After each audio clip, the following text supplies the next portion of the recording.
엄마가 간다. 안녕하세요. 오늘은 전 세계가 이렇게 코로나로 신조어들을 만들어내고 있는 이 상황 가운데 저희가 바울 선교에 훈련받고 바울 선교의 7대 정신 이렇게 구호 외치면서 우리들의 삶 가운데 아니면 또 훈련받을 때 여러분 기억나시나요?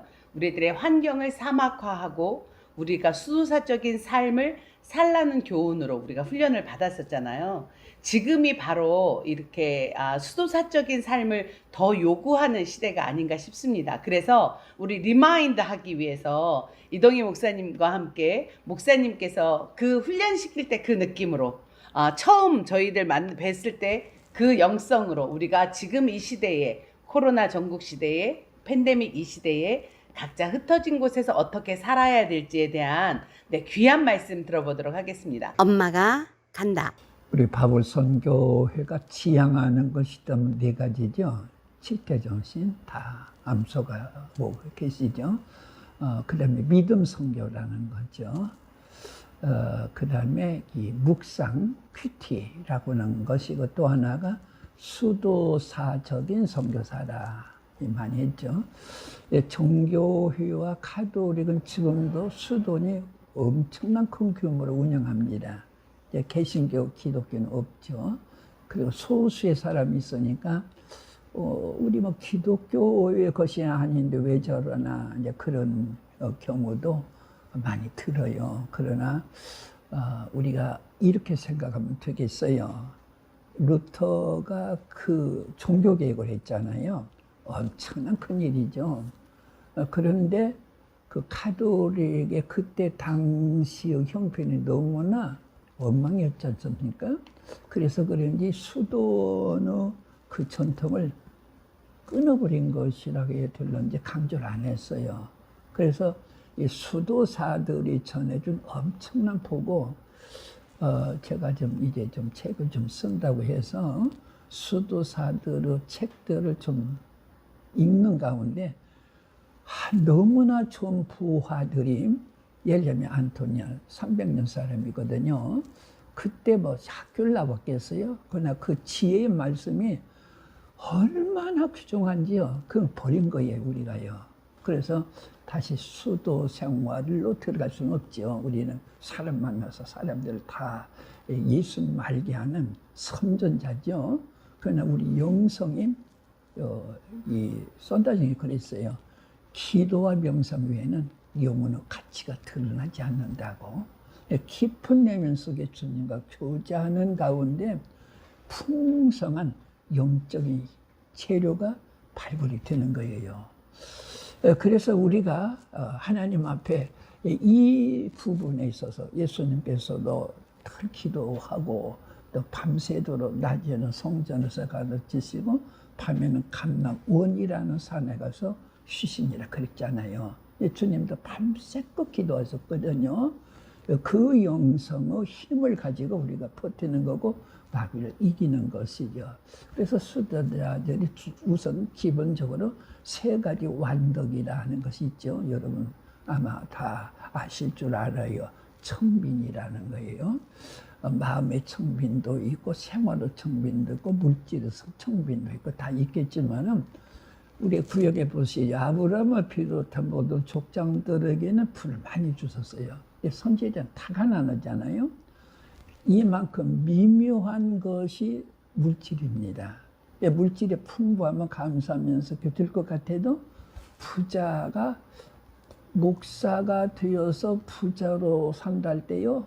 참 어려워요. 그래서 선지자들은 극한 가난 속에 살게 하신 것 같은데 가난한 자가 복이 있다 예수님이 그랬고요. 또 마태복음 마음에 가난한 자 그랬어요. 그래서 여러분들이 이 사도 바울의 비결이 뭐겠어요? 내가 뭐라고 해야 될지 중심을 잡을 수 있는 거죠. 높아도 이 복을 많이 받고 위에 올라가도 교만하지 않을 수 있으며 낮아도 좌절하지 않을 수 있는 일적 비결을 배운다 그랬거든요. 그래서 우리들이 가난하게 되어져도 여전히 주님을 날카롭게 섬겨 나갈 수 있는 그 패기 용기. 세례요한 보시죠. 어려서부터 광야에 살았잖아요. 그랬더니 그 하나님이 주신 용기, 아주 그 서기관 바리새인 같은 그런 높은 분들에게 독사의 자식들이 그렇지 않습니까? 우리 누구에게도 복음을 전해야 되기 때문에 또 보세요. 사도행전에 그 예루살렘에 성령님 하신 다음에 논을 팔았어요. 밭을 팔았어요. 다 팔아버렸어요. 근데 사도 바울의 그 전도 여정에는 집 팔았단 말이 없어요. 그러니까 무소유를 말하지 않았어요. 근데 예루살렘에서는 그랬거든요. 왜 그랬을까요? 기독교 복음이 세계로 나가려면 붙잡고 있는 못 가게 만드는 집 있으면 어떻게 가겠어요? 또 이 장롱 속에 금이 있으면 어떻게 가겠어요? 그래서 그대로 털털 털어버렸으니까 마음대로 갈 수 있다. 그런 점에서 청빈이라는 것이 용기를 주는 것이고 하나님을 사랑할 수 있는 하나의 훈련이 아니 되겠나. 그래서 청빈을 우리가 완덕의 것 중에 하나로 들어요. 우리 성사님 다 아마 빈곤한 곳에 살 줄 압니다. 부자라가 되면 이거 다 있으면 좋지만은 하나님은 그렇게 안 하십니다. 하나님은 더 좋은 것을 주시기 위해서 덜 좋은 것 이걸 뺏어가신 하나님이라. 그래서 이 빈곤 속에서도 찬양하고 감사할 수 있는 신앙 주시면 좋겠어요. 왜 보내놓고 이렇게 돌보지도 않느냐 그런 말 할 수도 있어요. 그러나 우리는 하나님의 종이거든요. 하나님이 직접 먹여주시거든요. 두 번째가 순결입니다. 마음의 순결, 이성의 순결, 모든 면의 순결인데 마음이 청결한 자는 하나님을 본다 그랬지 않습니까? 하나님을 보면 얼마나 힘이 나겠어요. 마음을 성결하게 가져야 된다는 거. 세 번째가 순명, 복종입니다. 복종은 내 의지와는 전혀 상관없어도 명령 내리신 하나님이 귀하니까 따르는 것 아니겠어요?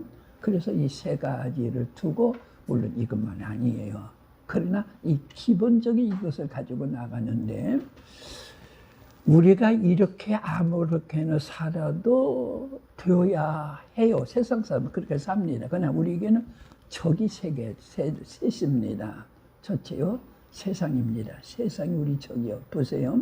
하나님께서 왕을 달라 하였을 때 하나님 친히 찍어서 골랐어요. 사울이요. 그리고 사무엘 선지자가 그에게 기름을 부어서 왕을 삼은 거예요. 하나님이 택했고 그 사무엘이 옹호한 거예요. 그런데 보세요. 그러면 말하기를 이스라엘에 이만한 사람이 없다. 견줄 만한 사람이 없다 그랬잖아요. 그런데 왕이 딱 되다 보니까 그때부터 교만을 싹이 들고 그 순교라는 사울이 타락하기 시작했잖아요. 그래서 세상은 언제니 우리를 타락하게 만들고 장짜리 하나 가지려고 막 부정부패의 모든 선거 방법도 도저히 이게 나오게 하고 그러지 않습니까? 그래서 우리 하나님 세상은 마귀 거라 그랬어요. 예수님이요. 세상을 사랑하지 말라 그랬죠. 두 번째가 마귀입니다. 이게 좀 신앙순이 높은 사람을 주로 겨냥하거든요. 그래서 마귀가 하는 일마다 하나님은 창조고 마귀는 파괴잖아요. 에덴 동산부터 개입해가지고 고통을 주었거든요. 그래서 우리가 마귀는 이렇게 해야 된다고 그래요. 마귀를 대적하라 그랬습니다. 그러면 쫓아가리라 그랬어요.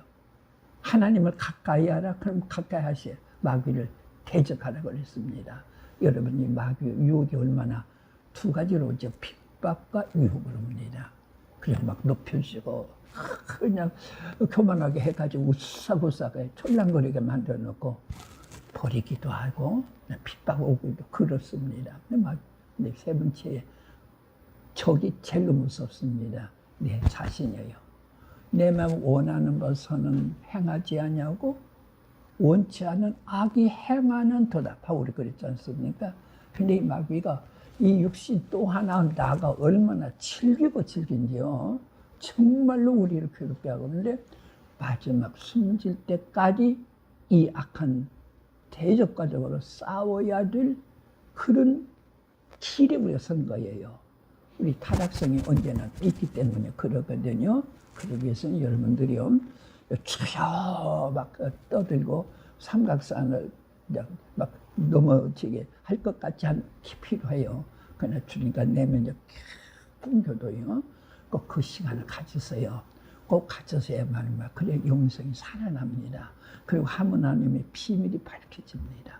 그리고 하나님께서 그 영적으로 깊은 가운데 있는 사람을 쓰셨어요. 옛날에 그랬습니다. 이런 사람을 쓰셨습니다. 코로나로 인해 모든 활동이 거의 중단되었죠. 그리고 시간도 충분해서, 그래서 우리가 성경을 많이 보자 해서 성경 많이 보고 있죠. 아울러 성경 이런 말이 나오요. 내 말이 불과 같지 아니하냐, 바위를 쳐서 부서뜨리는 방망이 같이 아니냐 이랬거든요.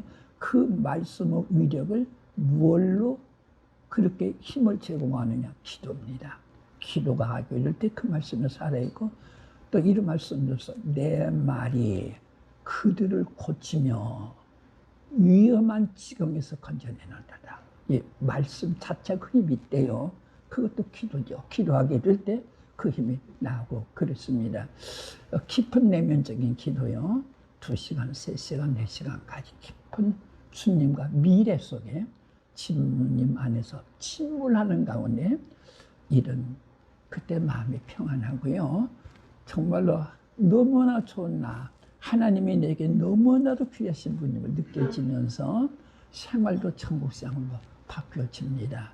아까 우리 마음께서 말씀하신 대로 이 환경을 사막화하라. 옛날 수도사들이 그 부분을 꼭 지켰습니다. 우리는 그러지 못할지로 하루에 몇 시간만이라도 주님과 깊은 내면 속에서 주님과 교제하고 주님의 달콤한 사랑을 가져야 돼요. 이런 말이 있습니다. 강단에서 주님과 친밀한 자, 아니요, 밀실에서, 기도실에서 주님과 친밀한 자가 강단에서 대중과 친밀하다. 이런 말이 있어요. 그래서 주님에게 사로잡혔던 그 영적인 파워 가지고 우리 대중 앞에 서게 될 때 탐되게 제압을 할 수 있어요. 북한은요, 미국의 적입니다. 그러나 북한이 미국의 적수는 아닙니다. 미국한테 꼼짝 못해요. 적수가 되려면 힘을 길러야 돼요. 우리가 마귀, 우리 적이죠. 마귀를 이길 수 있는 적수가 되어야 돼요. 주님과 깊은 교제, 주님의 그 아름다움과 기쁨과 주님의 영원하심을 내 몸에 그대로 받아서, 그래서 우리 하나님께서 이 광야 같은, 이 요새 코로나가 광야 같은 생각이 들어요. 아무것도 할 수 없잖아요. 그때 주님과 맞붙어 주님과 거룩한 결단을 하고 우리가 주님 앞에 기도할 때, 그래서 수도사들은 그 모든 몸도 마음도 자세까지라도 정말 청결하게 가졌습니다. 여러분 집안에 꼭 기도실이 있었으면 좋겠어요. 기도실이 없으면요, 좀 외부에 좋은 산이 있다든가, 그 다음에 광야에 어떤 길이 있다든가, 좀 저기 있으면 좋겠어요. 그래서 거기서 언제나 주님과 달콤한 하나의 경험을 만들고 주님과 거룩한 교제의 달콤함을 간직하게 될 때 주님과 나올 비밀이에요. 그 비밀이 지속되면서 더 주님과 더 영광스러운 삶이 되는 줄 아시고, 여러분 있는 그곳에서 내가 천국을 만들 수도 있고 지옥도 만들 수 있고 그렇지 않습니까? 우리 하나님께서 여러분 가정마다, 환경 모든 것마다 천국을 이루시고 하나님의 나라가 내 마음에 임하는 축복이 있으시길 바랍니다. 감사합니다. 승리하세요. 엄마가 간다.